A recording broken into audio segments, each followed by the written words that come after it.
Hello, everyone. Welcome to Revenge with Harlan, where we listen and share thought-provoking stories. Be sure to subscribe so you don't miss a new episode. And now, let's get started. If someone were to ask, what moment makes a father the last bastion of family? I wouldn't tell you about the day I bought my first house, nor the day I taught my daughter to walk. I would tell you about an afternoon in the California sky when my phone vibrated, and my life took a completely different turn, where love is measured by heartbeats, and justice is measured by steadfastness. Before I get into the story, if you're watching this anywhere in the world, please subscribe to the channel so you don't miss out on real stories.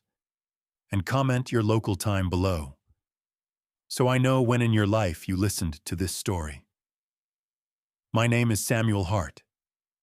I sat by the window of the plane that day, looking at the white-striped clouds stretching across the Pacific Ocean. The flight had long since reached cruising altitude. When the flight attendant announced, "We're starting our descent. We're 18 minutes away from touchdown in Los Angeles," I opened my phone and typed a message I hadn't dared to send in 2 years and 9 months. "Ava, Daddy's on his way. I've got a surprise for you that I've owed you for so long." I pressed send. It felt like a promise. In my wallet, an old photo was soft at the edges from rubbing. Ava smiling in the kitchen, flour in her hair. Sophie, missing her front tooth, still grinning. Noah holding up an unfinished drawing. Next to the seemingly unchanged photo frame was the wedding ring of Eleanor, my wife, who had left a year and a half ago. I carried a wooden box I'd carved myself, intending to give the ring to Ava, saying, "When Sophie is old enough, give it to her. Our family is the continuous lines." The plane touched down, the tires screeching a short distance. I stood up too quickly, my back aching, age reminding me. I dragged my suitcase, swimming against the tide. I smiled unconsciously at the thought of Ava's face as she opened the door, knowing that her father, who had been hiding in the darkness of his grief, had come out into the light. At the baggage carousel, people hugged each other as if it were a ritual. An old woman hugged her son. A little boy threw himself into his mother's arms. A soldier smiled brightly in the arms of his family. I thought, in a moment, I would hug Ava like that. But when I called her as I left the airport, the phone rang twice and then stopped. I shook my head, telling myself, save it for a surprise. I called a cab. "Take me to Studio City, see my daughter." Surprise? The driver, Guatemala, smiled kindly. Surprises always warm the house. The highway glistened like a knife in the April sky. I watched the palm trees, the billboards pass by. Los Angeles still looked ostentatious, vast, sunny as honey, so different from the small town in Texas where I grew old. The car stopped in front of a white house with a pale blue door frame, perfect in every way. I paid, picked up my suitcase, and stood on the porch like a returning soldier. I pulled the wooden box out of my pocket. "Eleanor, if you saw me now, you would pout. You finally learned how to buy plane tickets online." I laughed to myself and rang the doorbell. The doorbell rang into the silence. I rang a second time. Still no sound. "Ava, it's Dad." I tapped lightly on the doorframe. "Sophie? Noah?" The wind blew the dust off the steps. I looked more closely. The roses by the window were tanned. The edges of their leaves burnt brown. The petals had fallen, scattered like scraps of paper. The mailbox was full of flyers, bills, a package addressed to Colin, Ava's husband. The last postage date was 10 days ago. I looked up. The curtains were drawn. The living room was dark. Noah's tricycle lay on its side in the backyard. the front wheel still spinning in the wind. Something was wrong. "Are you looking for the Mercers?" A neighbor in a cloth cap called out. "This is Samuel, Ava's father. Where have they been?" "They've been gone for a long time. Haven't seen the kids laughing and playing. I'm a little worried." "Maybe they've gone to their mother's house," I guessed reluctantly. But my throat was dry. I called Ava again. The phone rang. Then a deep, professional male voice. "Hello? This is Dr. Neil Patel from St. Augustine Medical Center. Are you a relative of Ava Hart?" The world seemed to slide slightly to one side. I gripped the porch railing. "I'm her father. Why is her phone with you?"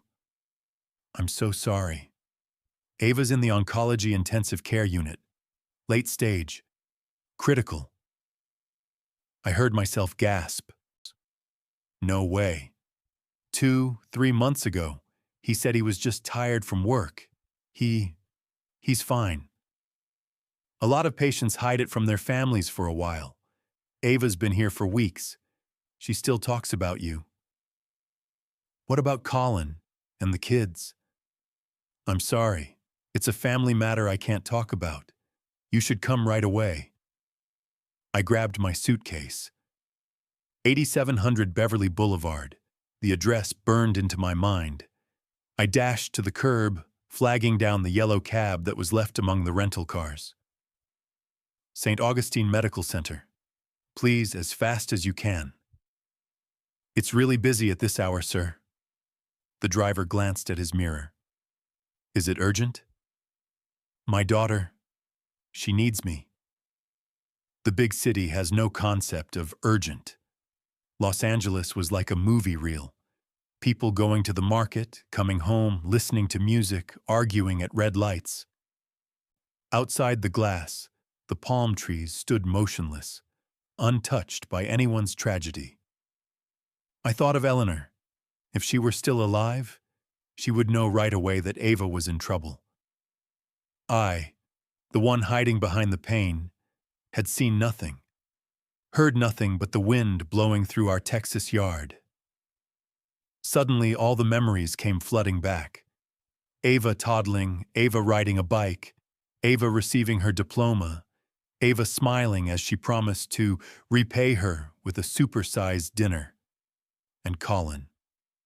On our wedding day, he promised, "I will take care of Ava, Auntie."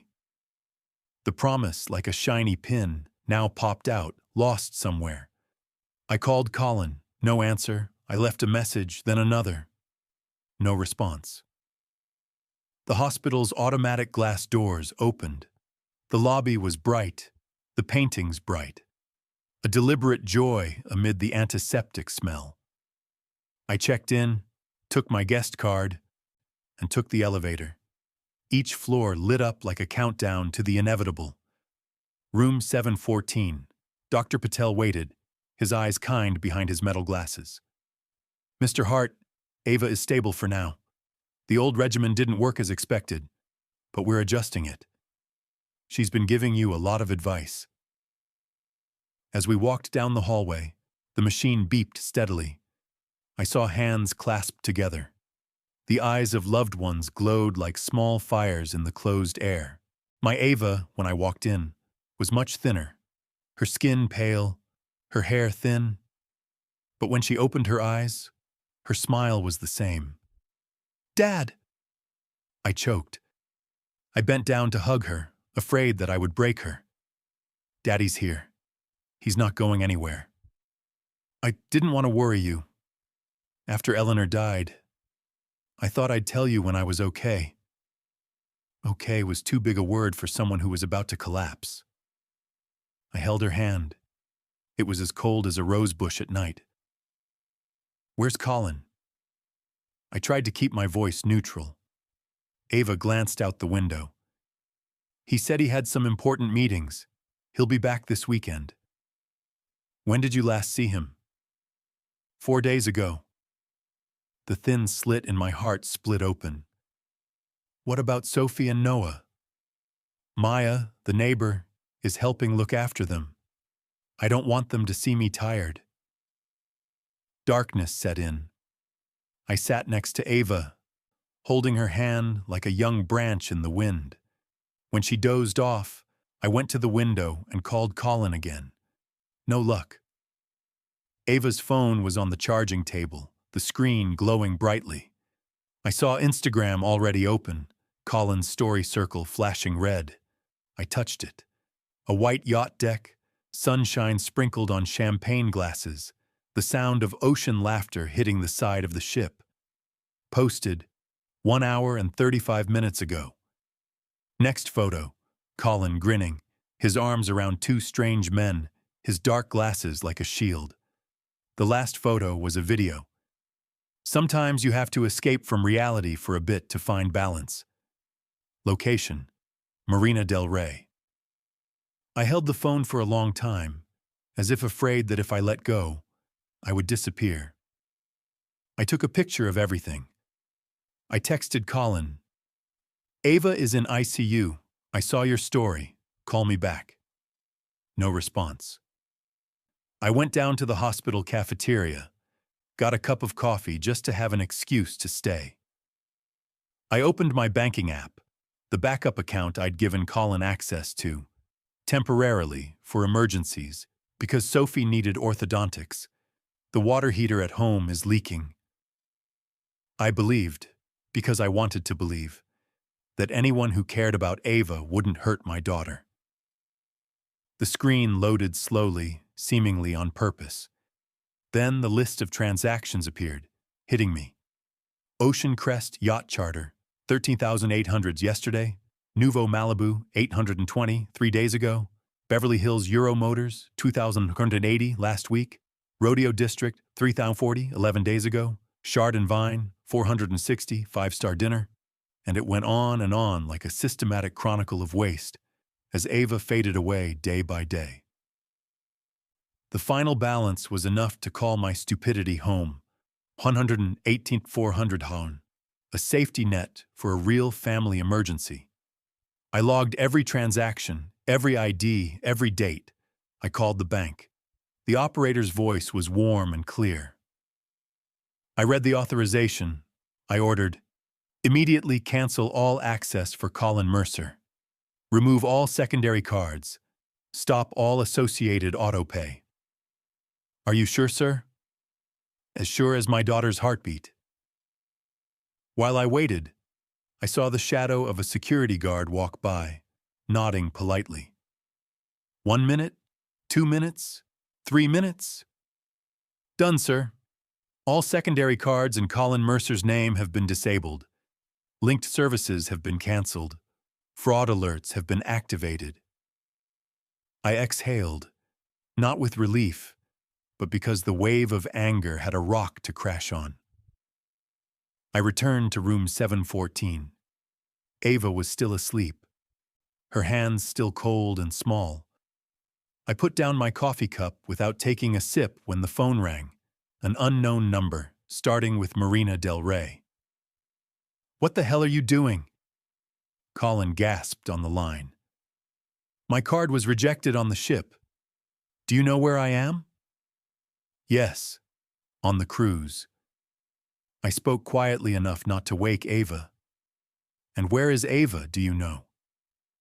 This is networking. I build relationships for the future. Whose future? Yours or Sophie and Noah's, who are asking, where's Daddy, while their mother is hooked up to an IV? He paused for half a second. Then his voice turned threatening. Restore the card now. I am Ava's husband. I have the right.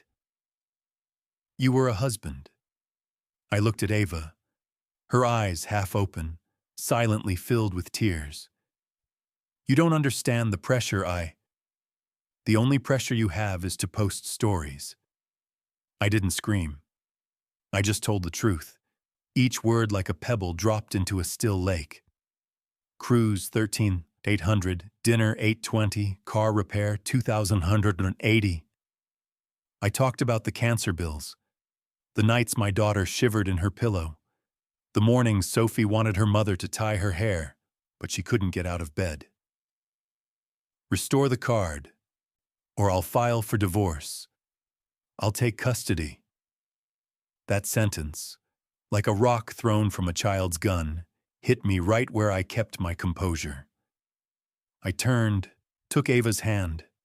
My voice was now small but firm. You just made the biggest mistake of your life. I listed, still in a steady tone. Abandoning my wife in the ICU, squandering her father-in-law's money, threatening to take the child from the mother in treatment. I didn't add, didn't subtract. I let the truth do its thing. On the other end of the line, the music stopped. The arguing sounded. Someone was demanding payment. Samuel, please, give me some money to get back to shore. We can talk. No. I pressed block. A small click, like a knife case being closed. Ava cried. Not the full-throated tears of despair, but the tears of relief. I was afraid to admit I had chosen the wrong person. You didn't choose wrong. You chose family, and you can always choose again. The wrong part.